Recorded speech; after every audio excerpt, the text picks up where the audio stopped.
Welcome back to the deep dive.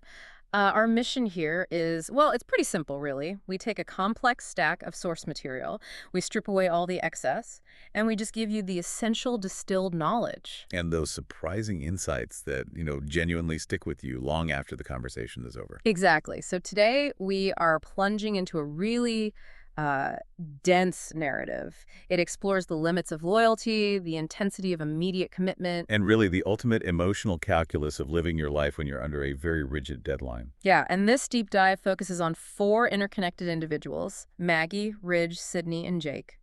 We're looking at how they navigate chronic illness, specifically cystic fibrosis, or CF. And that illness, it just forces this ultimate tension, this constant push and pull between, say, a reckless impulse on one side and an absolute essential responsibility on the other. That tension is the core theme. You're right. We're not just, chronicling a few relationships.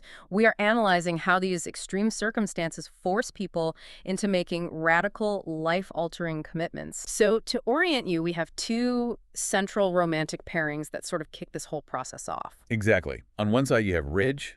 He's a songwriter, communicates primarily through ASL. And then there's Sydney, his current girlfriend. And they have this really intense intellectual and creative bond. Okay, so that's couple one. And on the other side, you have Maggie. She's Ridge's ex-girlfriend, and she's deeply ill with CF. And her new kind of chaotic romantic interest is Jake. He's a cardiologist, which is interesting, but he's also a skydive instructor. A cardiologist and a skydive instructor. That's a combination. It's a walking contradiction, and it's perfect for Maggie. Okay, let's unpack this whole dynamic. And I think we have to start where the emotional stakes are just the highest and the most defined. And that's Maggie's relationship with time itself. Yes, Maggie's entire existence is defined by just the relentless, quantifiable weight of her diagnosis. She has cystic fibrosis. Right, a genetic disorder. It affects the lungs, other organs. Severely. And for Maggie, this isn't some, nebulous fear way off in the future. Yeah. It's a hard number. Since she was 12 years old, she's known she'll be lucky to live 10 more years. That's based on her health status at the time. 10 more years. That is a staggering reality to have to internalize as a kid. And the sources show how this diagnosis doesn't just, dictate her medical appointments. It actually shapes her entire perception of the world. It really does. She's constantly measuring herself against the impermanence of just everyday objects. She uses them as these strange, kind of morbid measuring sticks for her own time. Like what? What are some examples? Well, it's a constant subconscious calibration against her own, demise. Right. We see her do this when she's out shopping. She'll Okay. pick up a jar of gourmet mustard, and she'll wonder if its expiration date is further out than her own. Wow. Or she'll look at these expensive anti-aging creams and just know, with certainty, she'll never need them. Because she won't live long enough for her skin to show any significant signs of aging. Exactly. It's haunting. Yeah, and the source material really drives this home perfectly when she gets a wedding invitation. The ceremony is scheduled for a year away. Her first thought isn't about the happy couple. No. It's a cold, clinical question. Will I last longer than their engagement period? I mean, that tells you everything you need to know about the mental burden she's carrying around every single day. And that burden is just tragically amplified by a history of deep, deep abandonment and isolation. Maggie's childhood was marked by a complete lack of reliable parental figures. Her mother, the sources describe her pretty harshly as self-absorbed and dramatically incapable of handling the reality of a sick child. Yeah, she basically outsourced her care. Yeah. When Maggie was only 3, her mom took a job in Paris. It was supposed to be temporary.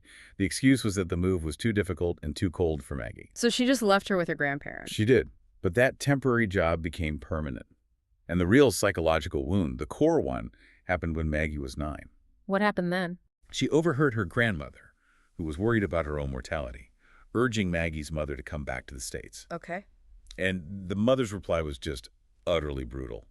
She casually implied that Maggie would probably die before the grandparents did, so making the move unnecessary. That's the ultimate act of abandonment, isn't it? It's not just leaving her, but it's preemptively dismissing her entire future. It is, and Maggie was so shattered by that callous prediction that she refused to speak to her mother ever again. And that decision, it almost foreshadows her future impulse to preemptively push other people away to protect herself. It absolutely does, and the tragedy just keeps compounding.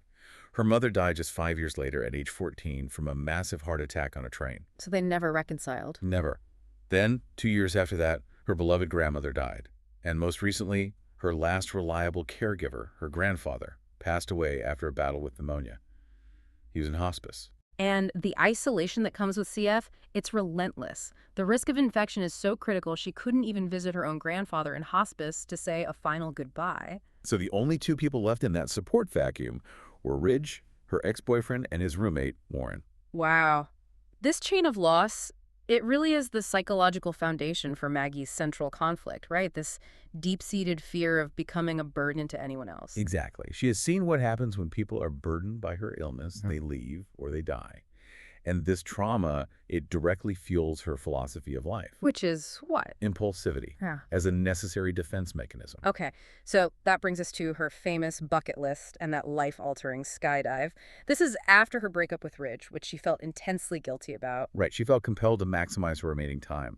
She was looking for an absolute visceral experience. And she found it. In the most dramatic way possible, she jumps out of a plane with Jake. He was her instructor. Yeah. And it was her 500th jump, which is incredible. It is. The sources frame this moment as an absolute philosophical transformation for her. She is literally plummeting toward the earth, something most people would see as, flirting with death. And yet, And yet, she starts laughing, hysterically. She was crying, but because the experience was so beautiful and exhilarating and just completely overwhelming. she went into that jump thinking about death, but she came out of it thinking about life. Mm-hmm. And that new perspective was cemented by Jake's words. While they were harnessed together, falling, he just screamed over the wind at her. What'd he say? He said, "I know you said you want to skydive because you're dying, but this isn't dying, Maggie. This is living." And that was it. That was the switch. It was an immediate, palpable shift. She realized that these intense, reckless, life-affirming experiences were the antidote to the slow, relentless decline of her illness. And that realization, it just spurred her into immediate action. It fueled her whole bucket list philosophy. Okay, let's review that initial list. It really defines her state of mind at that point, which is just this wild, ambitious, international, and very expensive recklessness. It had 9 items. Right. Number 1, drive a race car. 2, skydive. Check and check. Yep. 3, see the Northern Lights. 4, eat spaghetti in Italy. 5, lose $5,000 in Vegas. Ambitious. Very. 6, visit the caves in Carlsbad Cavern. 7, bungee jump, which she specifically earmarks as something she wants to do with Jake. Oh, interesting. 8, have a one-night stand. Yeah. And 9, visit the Eiffel Tower in Paris. And by the time our narrative really picks up, she's already knocked out 3 of those, the most immediate and defining ones, really. The race car, the skydive with Jake, and the one-night stand. Which also happened with Jake. Yeah. But that one-night stand is the perfect encapsulation of her self-sabotaging behavior. How so? She loved the impulse, the thrill, the act of living. But the moment Jake tried to turn it into something more, something relational. By trying to make her breakfast the next morning. Exactly. The moment he tried to make her breakfast, she pushed him away. Instantly. She used her CF as a shield, because breakfast felt like the first step toward becoming his burden. So this impulsive pursuit of life is immediately followed by this desperate retreat from any kind of commitment. It defines her struggle. It's the ultimate push-pull. She wants the intensity of human connection, but she absolutely refuses the responsibility and the potential pain of any long-term attachment. Okay, so that's a perfect pivot to the couple that resulted directly from Maggie's necessary retreat, Ridge and Sydney. Yes. Ridge and Sydney's connection is foundational. It's a relationship that's built not on, shared history or some sense of obligation. It's built on mutual growth, a deep creative partnership. And a really determined effort to conquer all those communication barriers. Exactly. It was forged in the clarity that came after Ridge's painful, guilt-ridden breakup with Maggie. And that journey to eliminate the barriers, that's maybe the most compelling aspect of their whole dynamic. Ridge is deaf, and while he and Maggie communicated, the sources really highlight how Sydney just aggressively sought to master American Sign Language. Her aim was to create a space for Ridge where he never, ever had to struggle to be understood. And the speed of her dedication is pretty remarkable. It is. She had constant help from Warren, who acted as an interpreter in the early stages, and then as a dedicated tutor. And Sydney wasn't just learning, conversational ASL. She was learning the nuanced, expressive, emotional language that's necessary to connect with a songwriter. Right, an individual who defines himself through nonverbal creativity. Mm-hmm. And this intense effort, it produced a breakthrough that was purely emotional. Ridge started speaking words out loud. Which is huge. And it wasn't a physical necessity, right? He can't hear his own voice, so there's no auditory feedback for him. None. It was a purely emotional response to Sydney's effort. It was a huge, liberating step for him. Mm. He began with expressions of just pure frustration, blurting out fuck and asshole, Important words. the essentials. And then he gradually expanded to longer phrases. But this verbalization, it wasn't about sound, it was about access.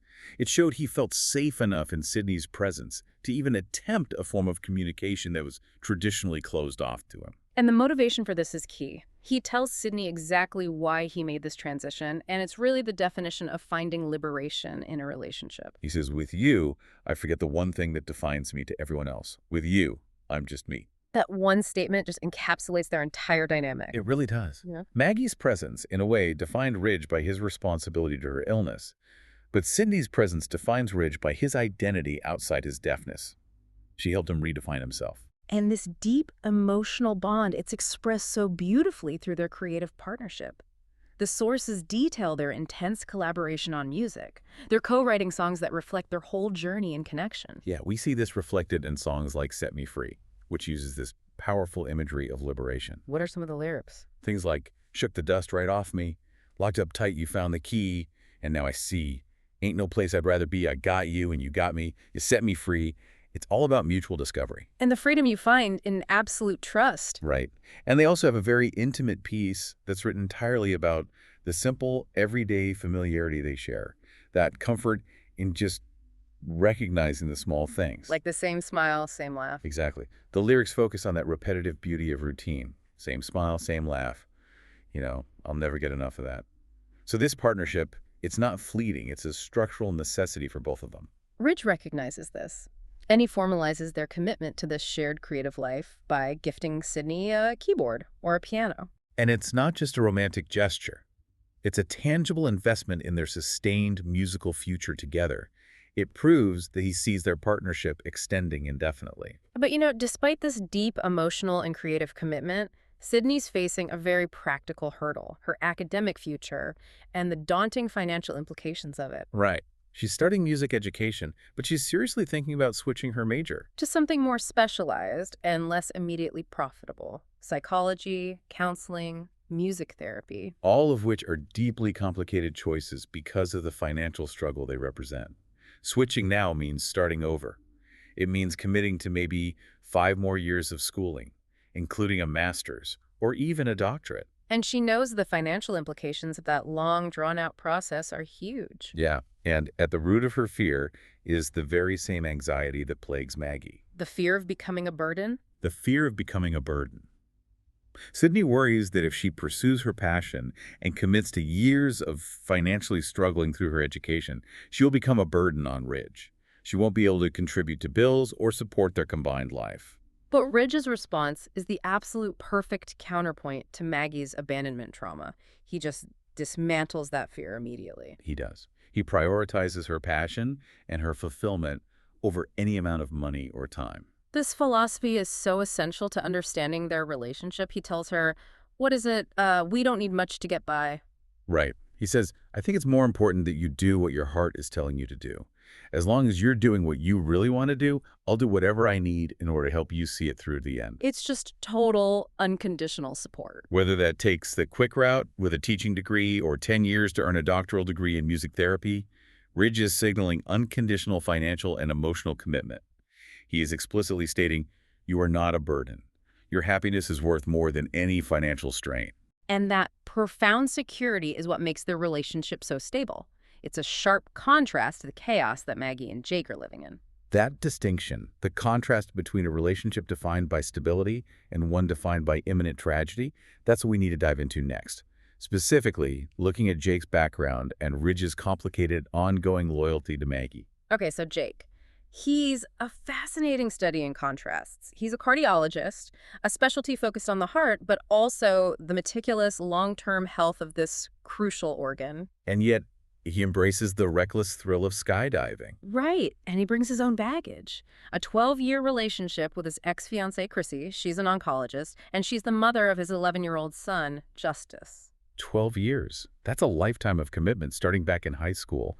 And the fact that he was in a committed relationship with another medical professional for so long and then broke it off just 6 months before meeting Maggie, that's critical. Yeah, it shows he understands long-term responsibility, but he chose to end it. So why? The reason for the breakup is a key psychological insight into Jake's pragmatic maturity. It wasn't about a lack of love. There was no big drama. So what was it? It was about realizing he didn't want to spend the rest of his life with Chrissy.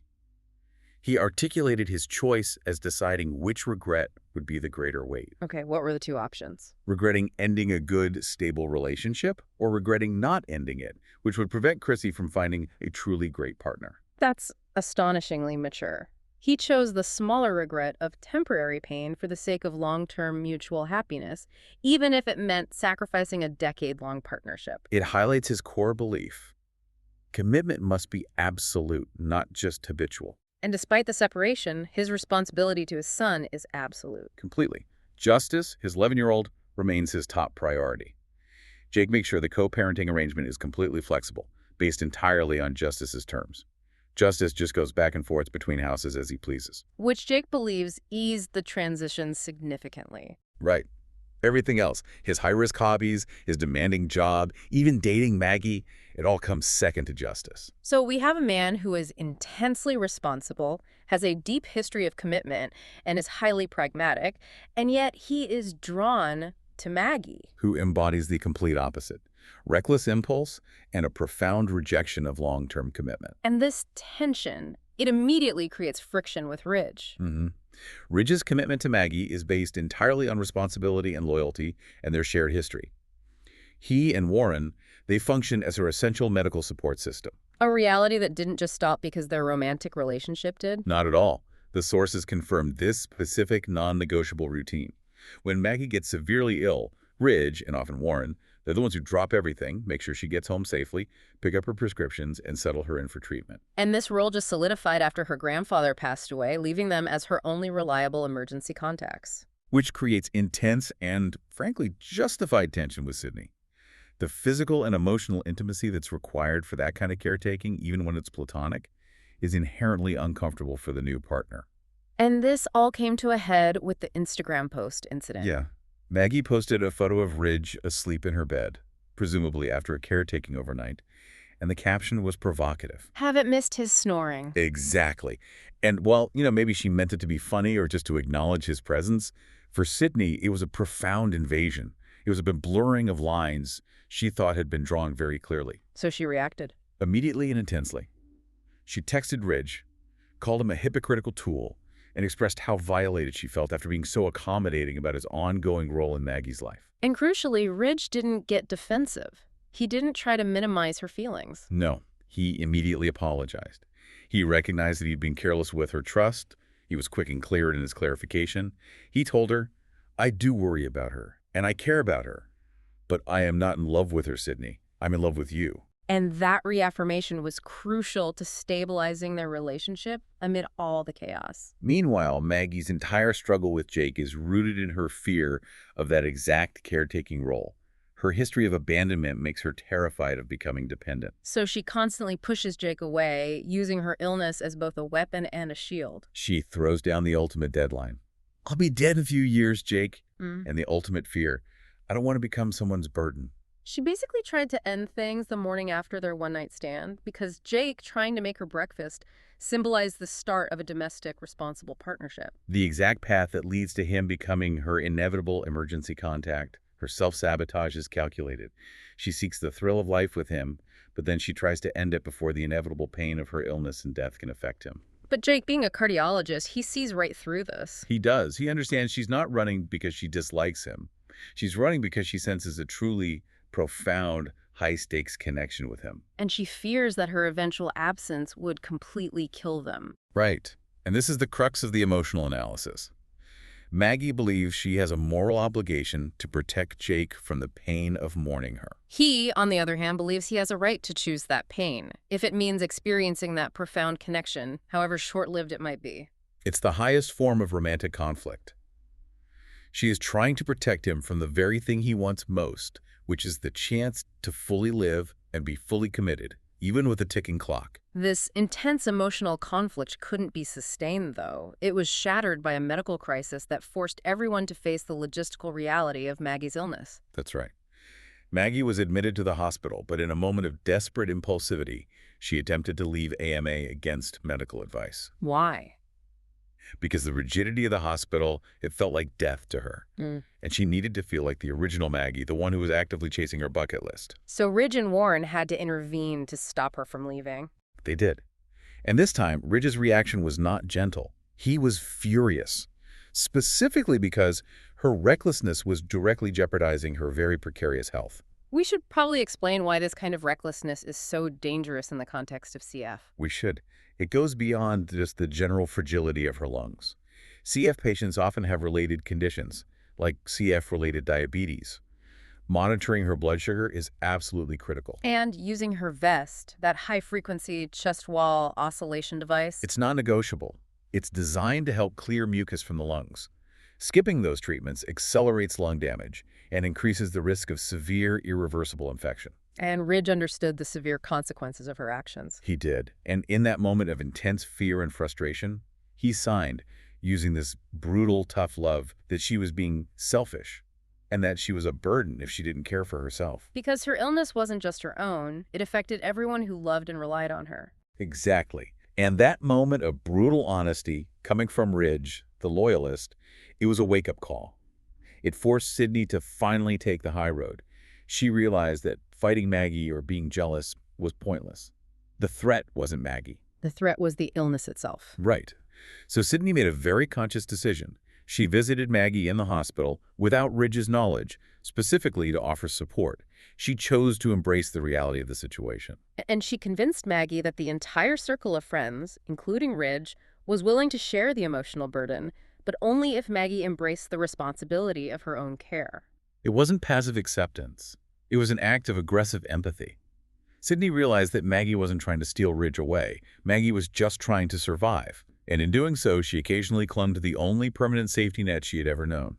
So Sydney decided to expand that safety net, which would lessen the strain on Ridge. Exactly. And this breakthrough led directly to the pragmatic logistics of care. Maggie decided to move back to Austin. She got an apartment in North Austin. But Ridge and Warren immediately objected. And their reasoning is a fascinating insight into the logistics of caretaking. It is. They argued that North Austin was too far away. The traffic would make it an hour-plus drive during a crisis. And that distance would force one of them to do these uncomfortable, exhausting overnights whenever she got sick. So what was their proposal? For her to move into their apartment complex. A suggestion that was initially opposed even by Bridget, Warren's girlfriend, because of the close proximity to Ridge. But Ridge and Warren successfully argued that close proximity would actually grant Maggie more independence. Which sounds counterintuitive, but it makes perfect sense.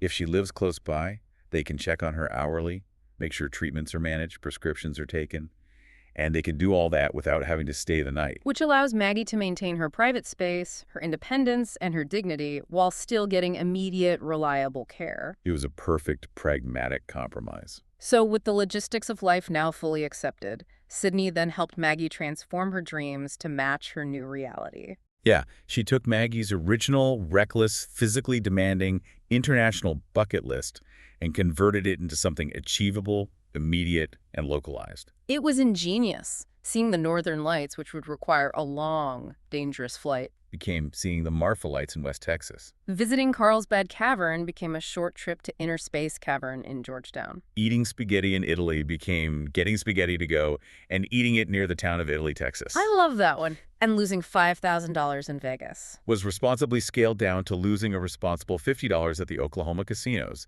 just outside Paris, Texas. This wasn't just a compromise, it was a philosophical evolution. It was. It was accepting the constraints of the illness while still prioritizing experience. And Maggie fully embraced this new approach. She officially retitled her list from the hesitant, things I want to do, maybe one of these days, to the proactive, committed, and immediate things I want to do, maybe now. Exactly. And the stage is set for commitment. Right as Maggie embraces this pragmatic acceptance, Jake, the cardiologist, shows up. And he drops this piece of medical knowledge that serves as the perfect, stunning metaphor for their high-stakes connection. This is where the deep dive into the source material is so rewarding. It is. He shares a recent finding from a lecture he attended. A study suggested that if the communication pathways between the heart and the brain are severed just before death, an animal lives up to 3 times longer. That's not just a medical fact, it's a thematic statement. Completely. Jake explains that the heart is just a pump, but the brain sends chemical and electrical signals that cause the heart to go haywire. That rapid, erratic pulse we recognize as intense attraction or fear. The two organs communicate too well, often to their mutual detriment. Yes, and he draws the connection explicitly to Maggie. Because their communication is so intense, when one organ begins to fail, the other knows immediately, and it often pulls them both down rapidly. He notes that if doctors could sever that chemical link, they could temporarily save both organs. So Jake is basically analyzing his own situation. He knows that his intense, maddening attraction to Maggie, the physical manifestation of his feelings, is precisely what makes the relationship so dangerous. And that her eventual death will be a pain that could kill him emotionally. By choosing to commit to her anyway, they are embracing that perfect, dangerous, life-shortening connection. It's the ultimate acknowledgement that sometimes the things that make you feel the most alive, the most intensely connected, are also the things that carry the highest risk of catastrophic pain. They are choosing intensity over longevity. Connection over self-preservation. Exactly. That profound acceptance of risk. It leads us directly to the chaotic, unforgettable dinner where the emotional calculus of 3 couples just accelerates into simultaneous commitment. Yeah, we have all 6 key players there. Ridge and Sydney, Maggie and Jake, and Warren and Bridget. And the catalyst is Bridget. With her characteristic dark pragmatism, she suggests Jake and Maggie should just get married immediately. Right, because of Maggie's limited time. She argues there's no time to waste on a long engagement. And Jake, the man who spent 12 years avoiding the ultimate long-term commitment, responds instantly with medical logic. No romance at all. He just grounds his commitment in stark reality. He says, at the risk of sounding like a medical professional, your life expectancy isn't as long as mine, so I'm ready when you're ready. And Maggie is shocked. She's seeking that traditional romantic moment. She calls him out, demands an I love you and a ring. So Jake, without saying a word, grabs Ridge's keys and just bolts out of the restaurant. And this is where the complicated loyalty of Ridge reemerges. Jake has gone to get Maggie's grandmother's antique engagement ring. The one Ridge had been holding on to for 3 years, unable to use it for Maggie himself because of the weight of her illness. It's such a powerful symbol. Past love becoming the foundation for this immediate new commitment. So Jake returns. He gets down on one knee, satisfying Maggie's traditional requirement. And he delivers this spontaneous, genuine speech. He tells her the ring is hers regardless. But then he asks her to take the biggest risk of her life, not skydiving, but marrying him, knowing their time is limited. And Maggie accepts instantly. She interrupts him mid-speech with a kiss. It's just accelerated, raw, and completely unreserved. It is. And this high-intensity emotional moment just immediately spills over. Warren, never one to miss a competitive opportunity, throws down his own commitment. He's irritated that Jake beat him to it. He points out that he and Bridget have been together the longest. So he impulsively pulls a ring box out of his pocket and proposes to Bridget right then and there. Bridget, while she's initially annoyed that he didn't even get down on one knee, He quickly remedies that omission, and she accepts. So commitment becomes instantly contagious. it does. And Warren, feeding off the energy, then pressures Ridge to propose. He suggests they skip traditional weddings and just host an epic triple-group wedding in Vegas. Which completely ruins Ridge's meticulously planned proposal. The one involving writing and performing a new song for Sydney on stage. Yeah, you can just sense his frustration. He's a planner, a composer, and his moment is being stolen by sheer chaotic spontaneity. But Sydney steps in with perfect grace and understanding. She sees the spirit of the moment and shows her absolute trust in Ridge. She signs to him, just say when. She understood that the plan didn't matter. The commitment did. So Ridge, overwhelmed and unable to deliver his speech, just blurts out the one word he could manage, when. And with that, the third couple is engaged. City, furthering the theme of pragmatic, non-traditional commitment, suggests they skip a conventional ring entirely. Right, and opt instead for matching wedding tattoos. Which symbolizes their shared belief that their bond is permanent and internal. It doesn't need any external expensive validation. What's truly remarkable, though, is how quickly Jake, the responsible cardiologist, shifts from spontaneous proposer to pragmatic logistician. Yes, he immediately takes charge of the Vegas trip planning. He makes sure the chaos is carefully contained by caution. He focuses intensely on making sure the trip works for Maggie's health. He secures the shortest flight possible to minimize her time in the air and in crowded airports. And crucially, he arranges a preemptive medical appointment with a colleague of his as soon as they land in Vegas. And Ridge looks on, and he recognizes this perfect balance. He notes that Jake is actually better for Maggie than he ever was. Because Jake manages to be throwing caution to the wind while somehow still being cautious. It's the perfect marriage of Maggie's maybe now impulsivity and Jake's commitment to responsibility. The source material ends with Ridge just watching Maggie with her ring, and he realizes that she has finally found a love that demands her full participation. It demands that she accept both the high risk and the profound responsibility of living fully. It's quite an ending. What a dense, high-stakes narrative. So if we summarize the essential takeaways, we see Maggie's incredible journey from isolation and self-sabotage. And feeling like a perpetual burden. Right. To accepting a profound, albeit short-term, love entirely on her own terms. She stopped trying to protect others from her death, and she started allowing them to share her life. And we also analyzed Ridge and Sydney's triumph. They navigated the complex reality of Ridge's past loyalty and Maggie's ongoing role. They conquered communication barriers and emerged with a commitment based on selfless support and a shared creative future. Their relationship really proved that true commitment means standing by your partner's passion, even if it introduces significant financial or time strain. Absolutely. And finally, Jake's decision is perhaps the most radical. Here's a man who carefully curated his life to avoid the pain of regret. And he chose to immediately commit to a relationship he knows will end in profound, certain mourning. He chose the intense experience of love today over the avoidance of pain tomorrow. The ultimate lesson distilled from this narrative seems to be that when life imposes a deadline, traditional delay becomes the greatest loss. The complexity of your situation doesn't demand postponement. It demands radical clarity and immediate action. The characters who flourished embraced that philosophy of maybe now. So what does this powerful synthesis mean for you, the learner? Consider what unexpected clarity can be achieved in your own life when you stop over-planning for some distant theoretical future. What is the major goal or risk or relational commitment that you have relegated to someday? And how might you apply the maybe now philosophy to it? You might not need to bungee jump, but perhaps you need to make a proactive, courageous, and pragmatic shift in your career path or your relationship status or your financial planning. Yeah.